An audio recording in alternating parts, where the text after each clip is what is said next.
चाकण औद्योगिक पट्ट्यासह चाकण परिसरातली वाहतूक कोंडी, खराब रस्ते, कचऱ्याचा प्रश्न, एमआयडीसी परिसरातल्या पायाभूत सुविधांचा अभाव अशा समस्यांकडे लक्ष वेधण्यासाठी चाकण कृती समितीतर्फे मोर्चा काढण्यात आलाय। आकुर्डी इथल्या पीएमआरडी कार्यालयावर हा मोर्चा काढण्यात आलेला आहे आणि खासदार अमोल कोल्हे सुद्धा या मोर्चामध्ये सहभागी झाले। या मोर्चाचा आढावा घेतलेला आहे आमचे प्रतिनिधी हेमंत चापोडे यांनी।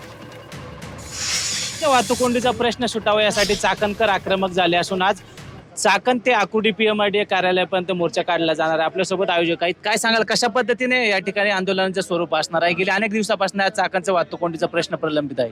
खऱ्या अर्थानं 2023 पासून याकडे जास्त पद्धतीने लक्ष देण्यात आलं। शासकीय प्रशासन असेल, लोकसेवक असेल, यांच्याकडनं वेळोवेळी रस्ता करावा, रस्त्याची दुरावस्था झालेली आहे याकडे मागणी करण्यात आली, परंतु प्रशासन आणि राजकीय जो वर्ग असतं यांनी कुठलंही काम याच्यावरती केलं नाही। खऱ्या अर्थानं चाकणचा जो उर्से ते नावरे हा 548D म्हणून त्याला घोषित केलेला आहे। नॅशनल हायवेकडे तो रस्ता वर्ग झालेला आहे, परंतु नॅशनल हायवेकडे आज अखेर या रस्त्याचं कुठलंही अवॉर्ड केलं नाही, संपादन केलं नाही। नक्कीच चाकणच्या वाहतुकोंडीचा प्रश्न हा बिकट बनला असून शासन आणि प्रशासनाच्या उदासीनतेमुळे हा कुठेतरी प्रश्न जटिल बनल्याचे या ठिकाणी आंदोलनकर्त्यांनी सांगितलं आहे। हेमंत चापोडे, झी मीडिया, चाकण, पुणे।